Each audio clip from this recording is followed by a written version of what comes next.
आज फ्रेंड्स आपण मानक मैं शेयर करी 3 प्रकार क्षीर मीठा रेसिपी। तो फुल वीडियो को वाच करंतु। नमस्कार, जय जगन्नाथ फ्रेंड, झिल्ली कुकिंग को आपण मानक अनेक अनेक स्वागत। प्रथमे गोटे करेई नेबा, अल्प जे पानी एड करबा। एभले अल्प पानी एड करी तापर क्षीर एड करिवो। जदी देखिबे क्षीर पूरा तळक पूरा लागिबोनी करेईरो, तो मु सेथि पई अल्प टिके पानी देछि। तापर क्षीर मु 3 ग्लास एठी एड करछि। पुनी देखंतु गोटे जार रे अल्प टिके सेथिरे काजू 2 रु 3 टी फ्लेवर पई बोली अळीच गोटे पाउडर बनेगी आमे साइड रे रखि देबा मिक्सर रे। तो पुनी देखंतु सेति भीतर आमर क्षीर भी परफेक्टली पूरा सिझी भी गलानी। तो क्षीर सिझी सारिबा परे आमे जो काजू पाउडर बनै रखिथिले ना, अल्प अल्प सेथिरे काजू पाउडर ऐड करबा। गोटे आमे बेला बा पिति भाते साहाଯ୍य रे भले से टिके मिक्स करबा, नले गुळा बनि जिवो। तो देखंतु ये पूरा बहलिया भी बनि जिवो। काजू पाउडर जदी ऐड करिवे देखिबे क्षीरटी बहलिया बनिवो, तो खाइबा भी टेस्टी लागिवो। आपण मान चाहिले ठी अमूल भी ऐड करि परिबे। तो पुनी आ गोटे पेन नबा, सेथिरे आमे 2 रु 3 चम्मच सेथिरे घी ऐड करबा। घी को टिके गरम हो दबा। घी पूरा गरम हो सारिबा परे आमे सेथिरे ऐड कर देबा सिमेई को ऐड करी टिके भाजी दबा, हल्का गोल्डन कलर हैला पर्यंत। तो देखंतु परफेक्टली कलर पूरा चेंज भी हो सारानी। तो आमे पुणी थरे से क्षीर करेई को चुल्ली रे ऐड करबा बा चुल्ला रे ऐड करी टिके आमे फुटीबा को दबा। फुटी सारिबा परे आमे सेथिरे ऐड कर दबा से सिमेई को ऐड करी आमे कंटिन्यू पूरा टिके मिक्स करबा। टिके हल्का टिके सिमेई को आमे टिके सिझीबा को दबा। तो सिमेई सिझिला भीतर आमे सेथिरे ऐड कर दबा चीनी। जेतिकी आपण माने मीठा खाइबा पसंद करंती से अनुसार से चीनी ऐड करेंगे। ये देखो मुझे हाफ गिना चीनी ऐड कर गोटे गिना जेहेतु मुझे सिमेई, तो मुझे हाफ गिना जी आप मीठा खाइबे से अनुसार ऐड करें। तो देखो सिमेई भी परफेक्टली पूरा आमर सिझी भी गलानी। तो ये चलतु किसी ड्राई फ्रूट को टिके घीरे भाजिकी आम ऐड करदे। तो आपण मानक जहाँ भी ड्राई फ्रूट पसंद आपण मैंने ऐड करेंगे। मुझे पिस्ता बादाम काजू किसमिश ऐड करछि। तो देखो परफेक्टली बनी भी सारानी। आउ आम अधिक बहलिया बनैबानी। जदि देखिए आउ टिके अधिक आम टिके सुखे दबा ना क्षीर को, ताहले से देखिए पूरा ये सुखा बनीज आ खाइबा बहुत टेस्टी लगे। तो ये समय गैस पैन को ऑफ करदे, गोटे बाउल को आम बाहर करदे। तो देखो केते बढ़िया आमर पूरा सिमेई क्षीरी फटाफट पूरा 5 मिनिट रे फटाफट आपण माने बनेकरी आगु रेडी करि परिबे। तो केते बढ़िया पूरा स्ट्रक्चर भी आसी, आउ खाइबा भी बहुत टेस्टी लागिवो, राबड़ी भली टेस्ट आसीवार। तो देखंतु फाइनली आमर सिमेई रेसिपी प्रस्तुत हो सारी।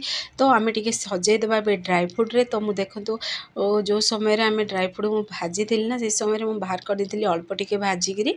तो सजाइबा पय एटा पूरा पूरी ऑप्शनल अछि, आपण माने चाहिले ऐड करिवे नले स्किप करि परिबे। तो देखिबे सजाइके ए भली खाइबे, खास कर पिला माने पसंद करिवे।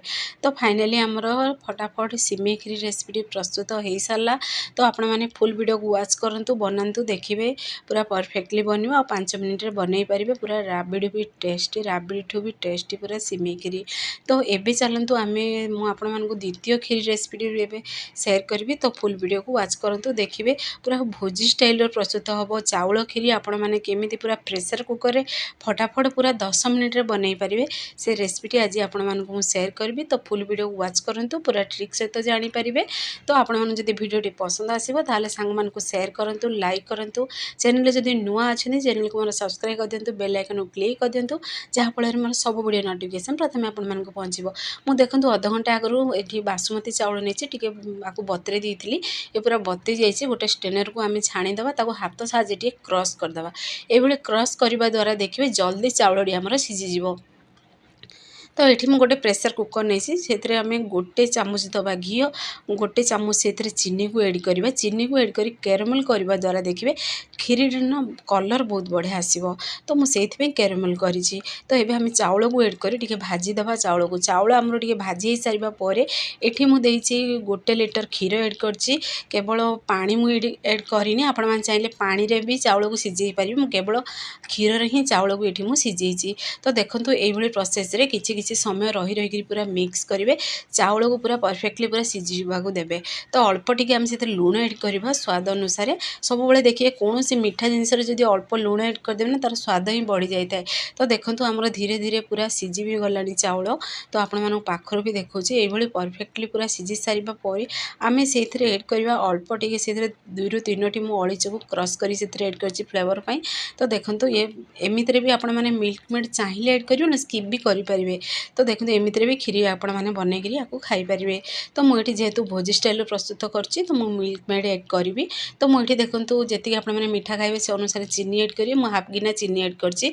चीनी को ऐड कर सारा पुणी थोड़ा टिके मिक्स करी आम टिके हाई फ्लेम रे टिके आको आम गैस आंच रे टिके बसवाक दबा जेहेतु चीनी एड कला देखिए टी पतला बनी जाए तो से या हाई आंच टे टे बहलिया बनिया देवे खीरी को तापर आम लास्ट एड करवा मिल्क मेड। तो मुझे 400 ग्राम गोटे मिल्क मेड नहीं तो आपण मैंने चाहिए एड करेंगे ना स्किप करेंगे। तो मिल्क मेड एड करी पुणी थे टे कंटिन्यू मिक्स करेंगे। तो देखो केते बढ़िया आमर खीरी बनिकी पूरा पूरी 10 मिनिट आमर प्रस्तुत हो सारा। एबे आम लास्ट अल्प टे से गोटे पेन नवा 2 ରୁ 3 चामच घी एड करदे से अल्प टे ड्राई फ्रुट देखो मुझे पूरा किसमिश नहीं काजू नहीं अल्प टे से पिस्ता बादाम नहीं आम भल से टे भाजीदे खीरी एड करदे। तो फाइनाली देखो आम खीरी रेसिपी पूरा पूरी भोजी स्टाइल प्रस्तुत हो सारी केते बढ़िया पूरा खीरी बनी आपण मैंने पूरा पूरी इजिली घरे बनई रेडी करेंगे। तो पिला बड़ समस्त देखिए पसंद करेंगे ये जदि खीरी आपण मैंने बनइबे। तो मुझे गोटे बाउल को बाहर कर देछि अल्प टिके आम ड्राई फ्रुट पुणी थे टे सजेदेवा केते सुंदर पूरा देखा आपण मैंने देखि ही जानी पड़ते ये ठंडा है ना देखिए आहरी बहुत बढ़िया टेस्टी लगे ये खीरी रेसिपी। तो आमर ए द्वितीय रेसिपी भी प्रस्तुत हो सारा मीठा रेसिपी। एवं आम प्रस्तुत करवा तृतीय मीठा रेसिपी। तो आज आपण मानक शेयर करी क्षीर मंडा केमी आपण मैंने पूरा इजिली बनई पारे से रेसिपी मुझे शेयर करुँची। तो प्रथम गोटे आम पेन नवा से गोटे गिना से पानी एड करदे स्वाद अनुसार दबा लुण जेहेतु मु गोटे गिना पानी नहीं तो हाफ गिना से सुजी एड कर भल से मिक्स करदे। तो जंतुणी आमर प्रस्तुत हो सारा गोटे प्लेट को बाहर करदे आगे टे आम ठंडा हाँ दबा। तो से पेन टी ही नवा से आम अल्प टे मुझे नड़िया पाउडर नहीं आपण मैंने चाहिए फ्रेश नड़िया भी नहीं पारे अल्प टे मु गुड़ पाउडर नहीं आपण मैंने चाहिए चीनी भी नहीं पारे। तो अल्प टे से पानी एड करदे पानी को एड करी भलसे भाजीदे से पुणी गुजराती अल्प टे से ड्राई फ्रुट एड कर पुणी थे टे मिक्स करदे। मिक्स हो सारा पर देखो केते बढ़िया आमर नड़िया पूरा भाजी पूरा रेडी भी हो सारा। तो पुणी थे गोटे करेई नवा से गोटे बड़ ग्लास से मुझे हाफ लिटर क्षीर एड करची पुणी से जी मीठा खाइबे से अनुसार चीनी को एड कर क्षीर को टे हाफ क्वांटिटी है पर्यटन सिझाक देवे। क्षीर सीझी सारे आम ये देखो गोटे से आम जंतुणी बनिकी रखी ना ताकू भल से मिक्स कर सॉफ्ट बनईदे। सॉफ्ट बनी सारा जमी आपण मैंने काकरा पिठार पूर भरुँच से प्रोसेस सब आम पूर भरीदे। तो देखो यही प्रोसेस रे आम पूरा ताको पूरा गिना भली बनईदे बनी सारा पर आम से पूर को एड करी आम ताको पैक करदे तो आगे पुणी थे टे गोलाकार बनईदे। तो यही आम सेम प्रोसेस ना सब मंडा पिठा बनईकी रेडी करदे। तो देखो ये प्रोसेस रे सब बनईकी रेडी करदे मु टोटाल 6 ରୁ 7टी मंडा पिठा बनईची। तो आ गोटे भी आपण मानक बनईकी देखई दूची देखो ये गिना भली बनईदे बनी सारा पर से पूर को से पैक करी ये गोलाकार बनईदे या पूरा पैक करदे पैक बनईकी हाथ साहाଯ୍य टी गोल गोल करदे। तो देखो ये परफेक्टली पूरा बनी गला पूरा इजी आपण मैंने बन पारे। तो सेम प्रोसेस सब बनईकी रेडी कर सारे से देखो क्षीर पूरा सीझी भी गला जी आपण मैंने क्षीर नहीं थे तार हाफ क्वांटिटी क्षीर है पर्यटन टी सीझेबे जमी राबड़ी आपण मैंने बनई थे। तो सही प्रोसेस रे ही बनइबे। तो से फ्लेवर 2 ରୁ 3टी अलैच से एड करदे मंडा पिठा को एड करी भल से मिक्स कर दो जमी मंडा पिठाटी क्षीर पूरा सीझीज से क्षीर को पूरा जमी से एब्जर्व कर। तो देखो फाइनाली आम मंडा पिठा रेसिपी प्रस्तुत हो सारी आपण मानू खंड कर भी देखई दूची। तो देखो केते बढ़िया पूरा सॉफ्ट सॉफ्ट पूरा रसगोला भाया रही और बहुत बढ़िया पूरा मंडा पिठार पूरा टेस्ट भी आसो।